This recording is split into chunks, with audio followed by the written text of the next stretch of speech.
Hello, and welcome to another episode of the YBI's Innovators Insights podcast. Woo, round of applause. Blah, blah, today, I have two special guests here, two Valley natives here from the city of Youngstown, and we're going to talk a little bit about your company. Okay, so I have Ryan and Carrie. Ryan, can you explain who you guys are, what it is that you do for our listeners and our viewers today? Yeah, so from the beginning. So I'm Ryan Forbes. This is my wife, Carrie Forbes. Um, we grew up on the south side of Youngstown. Well, I'm originally from California, but I moved to Youngstown, and she grew up on the south side of Youngstown. I did low voltage electronics my whole life, and she worked for a medical billing company for 18, 20 years. But in 2015, I decided to order some copper and make some keychains for family for Christmas. Okay. That's how it started. I had no equipment. I had a $15 vise and a cordless drill and some hand files. And I made these keychains for family for Christmas. And then I had people wanting them. And I said, I work all the time. I don't have time for that. So, but then someone wanted to order 40 of them. So she said, well, you could take that money and buy some more equipment and make it quicker. And I said, well, if I'm going to do that, then maybe we'll start a Facebook group and I'll work out in the shed a couple nights a week for fun after work. And that's how it started. And we started making our own designs, started a Facebook group in 15. And after like a month, it even blew up then. I thought I'd be out in the shed a couple nights a week, and we were out there 5 nights a week. Wow. And, a year or two later now, it started to cross our mind about doing it full time, which was a crazy idea. I was at my job for 15 years already. We had a mortgage, 2 car payments, Right. 2 kids at the time. Wow. So very scary thought, but 9 months debating it, going back and forth, and we just couldn't pull that trigger. But I got to a point where if I don't try this, I was gonna regret it forever. Wow. So I gave my work a year notice, which is not normal, yes, but I was the only one there who did my job. Okay. And they were a small family business too, and I knew we were going to have to hire someone and train them. So I gave them a year notice. They were real happy about that. We're still real good friends, and went full time in 18, the beginning of 2018. Now, when we did that, so we decided though we needed to turn it into a full functioning machine shop one day. Okay. That was the goal. So we were making all my own designs and selling them all, which I'll get into more of that. Okay. But we knew we were going to turn into a full functioning machine shop eventually. So in 18, I went full time. Scariest thing ever. Like we made some very scary, risky moves, and that was so crazy to us at the time to do that. And then 2 years ago, she was able to leave her job of 18 years to work full time for the business as well. Wow. Another scary step. And we talked about it for years. And then, she said it again one day. And I said, you know what? It's never going to be a right time to lose an income, to leave your job. Yes. We're never going to, security. Yeah. we're never going to feel right. And it won't ever happen. So just do it and we'll figure it out. Wow. And we did it, and so far that's been working out. So about all these years now, I make and sell my own designs. 90% of my work is custom bottle openers. Okay. Which every morning now, 10 years later, I still wake up, I go out in the shop, and I'm amazed myself that that's what I get to do. And I make this stuff and people want to buy it. Yeah. I don't get used to it. And I'm still glad I have that feeling, so, and, I did low voltage electronics. That came natural to me. Everyone thought I was going to do that forever. I never operated a drill press before 2015, Wow. nothing. And now we have a home shop, and we have 3 vertical CNC milling machines, 5 drill presses, 2x72 belt sanders, and a 50-watt fiber laser for engraving metal. Okay. And we still do it. We moved to Brookfield because they have no zoning, and we got some land. So now if the company grows, we can build a building right there. Yeah. But right now we're still out of our attached 2-car garage. Yep. And we got it all fit in there, and it's efficient and it works. And we have 3 young boys still. So I'm home there. Even though I work a lot, I'm right there. So even if I'm working a 16-hour day, I can stop and go in and have dinner with them and then go out back to work. And we can just swap out running the machines. We both run them. So Mhm. it's a big help. Well, let me say this. First off, congratulations to you both. Thank you. That Thank is you. a feat. I mean, that is unbelievable. Hearing the story, if you weren't telling it to me, I don't know if I'd believe it. Yeah. At your job for 15 years, 18 years.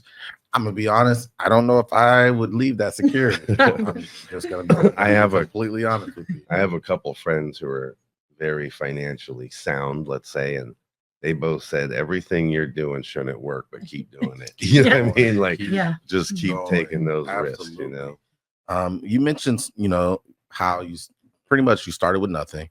This was a Christmas gift Yep. idea, which is still even. Oh, I told him he was stupid from the beginning. I said, I don't know what you're doing. I don't think it's going to work. And it just took off. Yeah, when I said I'm gonna make some Christmas gifts, she said that's dumb. Just go buy it, right? Yeah. Yeah. Yep. So to start with, from a space of one, not having expertise or Yep. Mhm. not even expertise, experience. Yeah. So, forget expertise, no experience, having nothing. You talked about some of the major risk.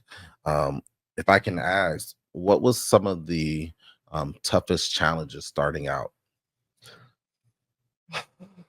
Well, there's a long list there, Yeah. huh? I And they mean, still come. Okay. first, I would say this wasn't. I mean, first starting out was I worked a lot of hours for my day job, and so did she. We're both hard workers, and so that was hard at first when I started it out, and as a hobby at night. And now all of a sudden, I got to make these pieces for this hobby, but I'm working late and with kids. Um, I would say though, this is going off on a different direction maybe, but if anyone had any advice for starting out, you need your family on board with you. Yeah. I have friends who call and do things like I do, and their family's not on board. And I don't see how it would ever work if she was not 100% supportive of it. Even before that, there was a time when we had our 2 first kids, and our kids now are 6, 12, and 13. Mhm. And we had our first 2 kids. I don't think we had a date night in 2 years. Yeah. And we had a date night, dinner reservation scheduled for after my day job I had. And my boss, we closed at 5, and at 4:30, my boss said, "Hey, do you want to work all night late with me on this job?" I said, "Yep." I Yeah. texted her. I said, "I have to work late." And she replied back, "Thanks for working so hard." Wow. You know what I mean? Never upset. Yeah. Like, we knew we were both working hard for the family. So if you need your whole family on board, everyone close to you on board. So luckily I did have that. That's beautiful. But I think too, people think you're a business man or a business person, or business. And I bet a lot of business owners now, they start out just doing something for fun. We never went to business school, Mhm. and you have to learn the hard way along the way. Yeah. And that's been a lot of It's been a big hiccups. learning curve. Yeah. Because there's just so much to it but luckily, as you grow, you learn a little bit over Absolutely. time every year. Absolutely. So but I definitely wouldn't discourage anybody from starting something just because you don't know Yeah. business aspect. Just do it and learn as you go. Shameless You know? plug. I'm going to jump in right there. That is what the YBI is for. So, listeners, Yes. viewers, that is what we do. For those business owners who don't know business and who are turning a hobby into a business, or they have this gift to do whatever it is that their great grandmother taught them when they were 6 years old, and now they're 36 and they're like, oh, these are Christmas gifts and someone says, well, I'd pay for it, like, would you make me one? And it's like, okay. And now you're finding yourself making a lot of these, and it's like, well, I know how to do this. I don't necessarily know how to set up an invoice or the back end. Come see us. Our services are free. This is what we want to do. We want to help. We want to help build up our economy and our community. And I didn't do this on purpose, but I think it's a perfect segue. I asked around the office, and some information got shared with me about you all. And I said, giving back to the community. You guys are very philanthropic. If you can explain what I mean by that. I was told that you all raise some money and donate that. So what's that about? So every year around Thanksgiving, we raise money and we do a cash handout. Wow. Around Youngstown. Wow. So, and our boys get involved too. Our kids are with us most of the time when we do the cash handout. And our oldest boys, to get an extra push for extra money, they love their hair. They said, if we get over $10,000. I think we were at 10,000 this last Christmas. Yeah. And they said it was like the last day to raise of the money. fundraiser. We run it for like 10 days. Yes. Through our group, our members. But I think the last end of the night we were at 10, and they said if we got to 12 they'd shave their heads. Yeah, on live. camera And live. I think we got to 16,000 that night. 16,000. And then on Thanksgiving, this was our 9th year doing it, and on Thanksgiving Day we drive around and we hand out the cash. We go into like laundromats and things like that, people walking on the streets on Thanksgiving. So the buses don't run on Thanksgiving Day. A lot of people don't know that. So some people go to the bus station downtown thinking that they're going to run. So we try to, we hit up the bus stop, and just if we see families walking, we try to just bless whoever we can. I think we both didn't have a lot growing up. And when we started our Facebook group and it grew so big and we had this avenue, I think it was our duty or something, just felt like we were supposed to do that. So, and I think we try to do about 4 fundraisers a year. That's our big one that we actually go hand out. The other 3 though, we'll pick an organization and donate the money. Things like that. But our kids love it. They look forward to it every year on Thanksgiving Day. That's what we do. That's amazing. And then our members, we go live and they love watching it. They say they tune in with their families. So I have to say though, it's our members, our Facebook group now has over 12,000 members, and it's a group, not the page. So that's even harder. You can't advertise it or nothing like that. And they all, we facilitate it, but we'll do 10 prizes and you get a spot for $1. Okay. And over that 10 days, they buy spots and raise money. And it's really from our group members who are amazing where that comes from. Wow. So I heard you all. That was going to be my next question to our viewers and our listeners who so far we've grabbed their ear and they're interested. Explain to me the group. So when we started back then, so we made a group on Facebook instead of a business page, because I always felt like a group was more personable. So I've never felt like I was selling my pieces. I felt like I was selling us. So I do live videos of me working. Okay. Our boys are in the shop a lot too, learning, and they help us do some of the processes, the metals. Yeah, the group was more personable.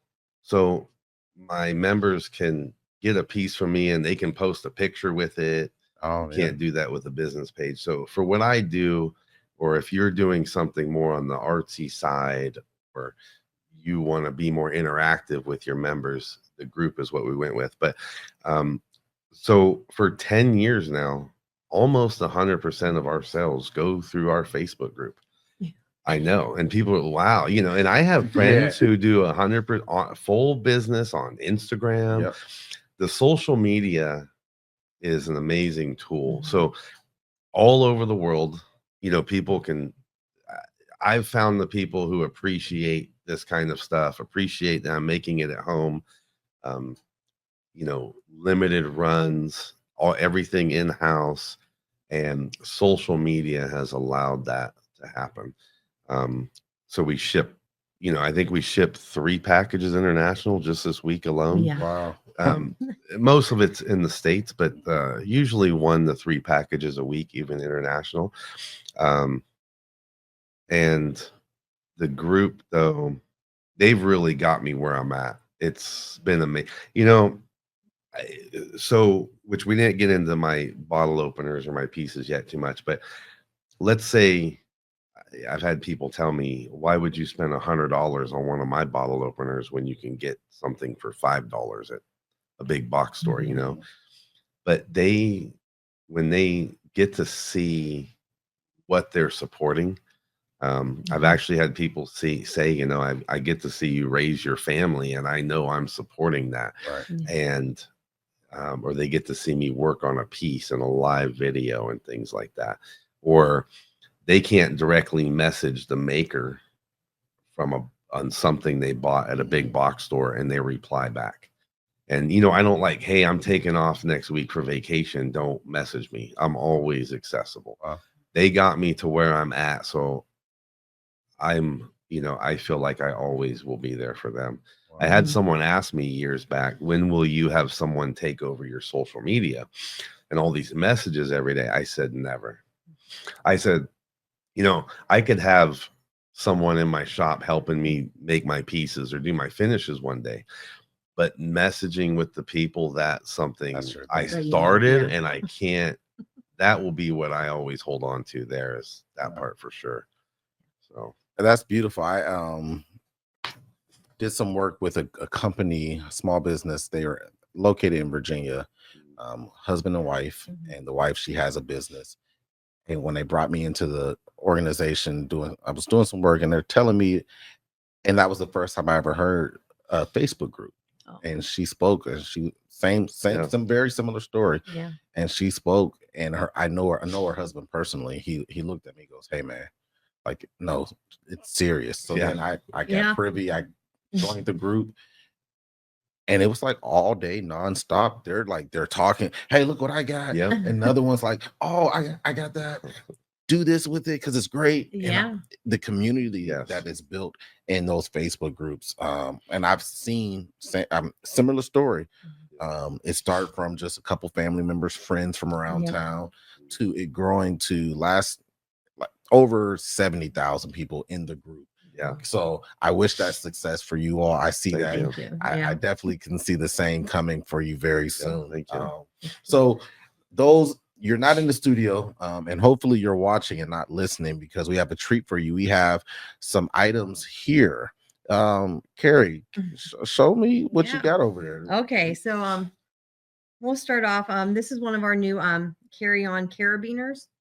Now this is just more for what would you say? Carrying your keys. More for carrying your keys. Yeah. And this is just a lightweight polycarbonate. And then we have a copper a side piece here with some collars.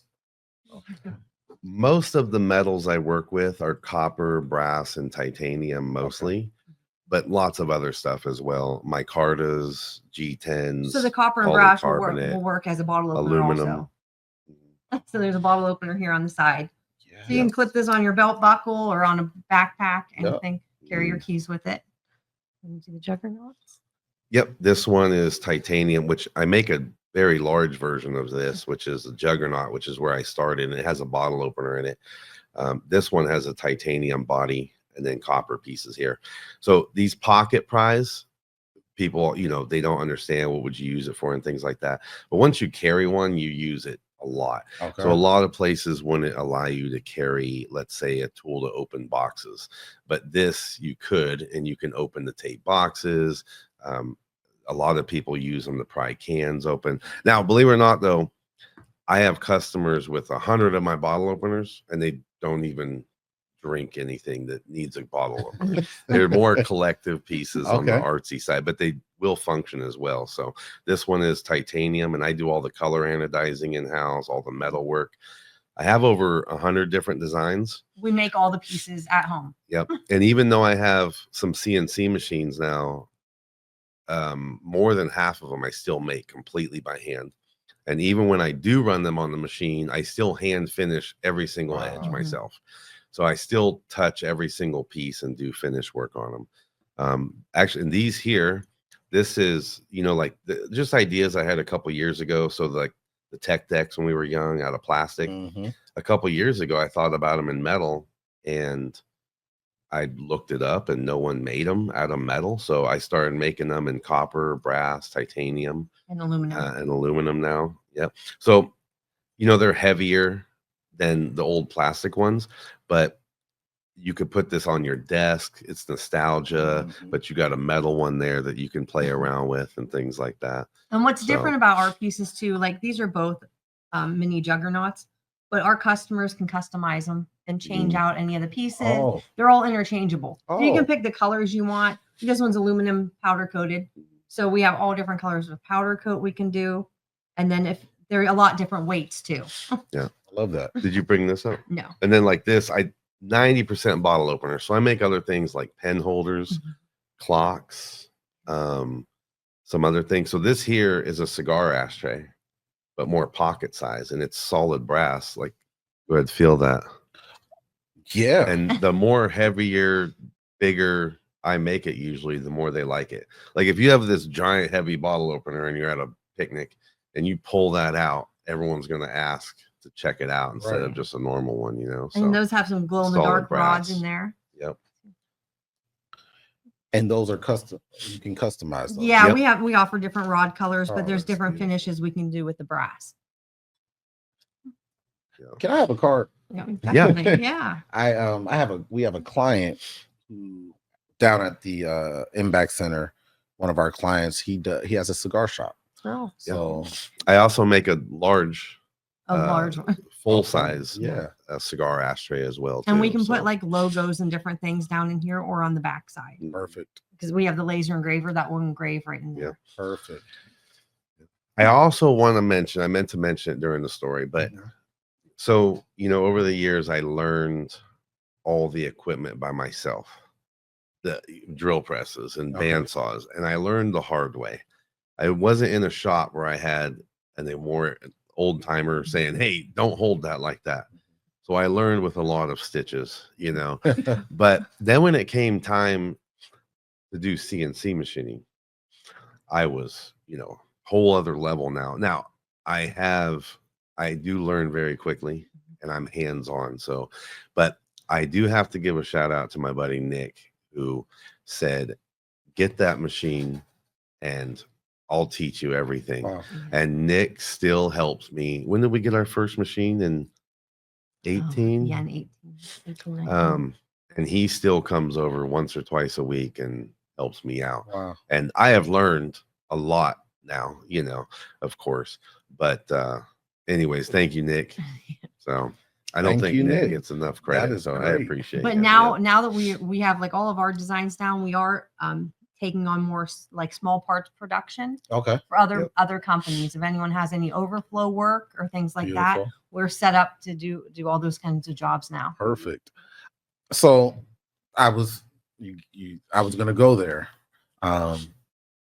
I'm trying to wrap my mind around all of this. This is a lot. Let's go back a little. For me, sorry listeners, this one's for me. What made you do a Facebook group? Like, this is a very niche market. What? At the time, I guess I was probably most active on Facebook as far as sharing. Going back farther, social media is great when you have family all over the country. Okay. I mean, I grew up in Southern California. So my mom, my dad, my brother, my sister, aunts, uncles, cousins still live in California. Okay. Post pictures of my kids growing up. It's they all get to see it. Yeah. So I think that I was already most active on Facebook already.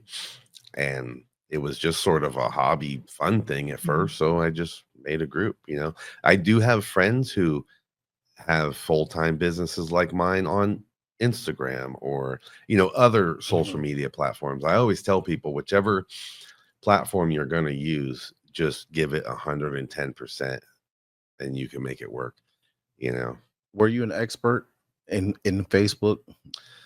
No. Okay, so that was for the listeners. That one. No. I have a question for me. That question was for you all. So those who say, well, I'm not a marketing expert, I don't know how to use, you're already using Facebook. Yep. You're already scrolling on TikTok. You're already hitting the heart on Instagram and posting the pictures and doing everything else. You do not need to be an expert. Now, you're correct. But I will say, years later, when that platform is putting food on your table, yes, now I always say it's my job now to know everything about Facebook that Smart I can. man. So you do later on, now all of a sudden you don't have your income from your day jobs, and that's how you're providing for your family. I do study a lot more things for algorithms and things like that. But at first, no, it was did not know much about it, Yep. And I think the drive to do it made you learn. It's like, Yeah. hey, I'm going to do this, so I'm going to figure it out. Mm-hmm. So again, shout out to you. Yep. Carrie, you talked about you all are equipped to do some work and partnerships with other companies. Yes. What does that look like? Well, we have these CNC machines now. So our doing our part, we just kind of make whatever we can throughout the week, and then that's what we post up for sale for our business. But we're capable now of taking on other jobs for other companies. So if anyone has like any small parts production, we have what's our tables set up to do? We have 3 vertical CNC milling machines. We can probably do parts around 12 inch by 12 inch by 15. Okay. So smaller parts on the smart part end. But as you can see, small, intricate parts. Any like mild steel, copper, we can brass, do fiber lasing. Lasering. Yeah. And we can offer smaller minimum orders because some of the bigger companies will need a higher minimum order. So if you have a smaller job, we're good for that. Also, we want to have a quick turnaround. Okay. Yeah. So not when I first started, I made everything by hand for the first 2-3 years. And then when I had to have some pieces, like this piece was too popular, I couldn't make enough, and these people were getting mad, customers upset that I can only make, 4 this week. We were using some machine shops for a while. Okay. And I would give them 50% down, which was a lot of money for us back then. Right. And they would say, you'll have your parts in a month. And then 6 months later, I'd get my parts. And I get it. We had small, intricate pieces to make, small orders, and they could get a big order and make more money. Absolutely. I completely understand.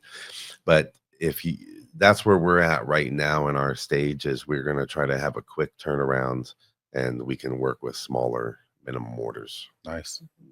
I love it. I talk often about being able to pivot in business. And in most cases, we hear that word in business and it's like, it's a bad thing. Like, oh, this didn't work, so we have to pivot. But in you all's case, it's, hey, what you're currently doing is working. Let's pivot to see what else we can do to help and assist.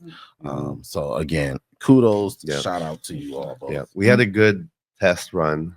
There was a company who asked us to design them. This was beginning of last year or so. Asked them to design, hey, will you design us our own bottle opener? Oh, okay. Because you've developed a reputation, and it'll be like a collaboration, and then they'll sell them. So we made them the 100 out of brass. I designed it specifically for them, made them, finished them, ready for shipping, sent them to them. They put them up for sale, and they said they sold out in 21 seconds. and it was their fastest order ever. So we ended up doing like 1,200 bottle openers for them over a 3-month period. Yeah, and that's when we knew with different designs. We knew we were able to take on like more production jobs and things like that. So besides our own work Besides our own still work. going, once we had those orders, that's when we started to saying, hey, we can advertise for machining work now. We were able to do both our work and this extra work. And we bought a lot of property, so we have plenty of room on our property to expand. Yeah. During that order, even like I'd work, 7 a.m. to 11 p.m. and then she'd go out at 11 and just work till I couldn't parts stand and up run the anymore. machines, So That's amazing. Sheesh. We're gonna have our 20-year wedding anniversary tomorrow. Happy early thank you, wedding thank you. anniversary to you both. Yeah, you. that's awesome. So again, I think I'm all questioned out. Okay. In a good way though. Like this was very informative. Thank you all. Congrats again to you both and what you do.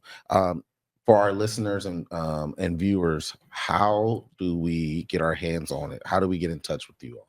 So if you want machining work, you can go to our website, which is coppershed.com, and it will have all our info there. Email us, Our call capability us. statement, things like that. But as far as my pieces go, I don't do custom orders. Okay. I don't sell them on a website.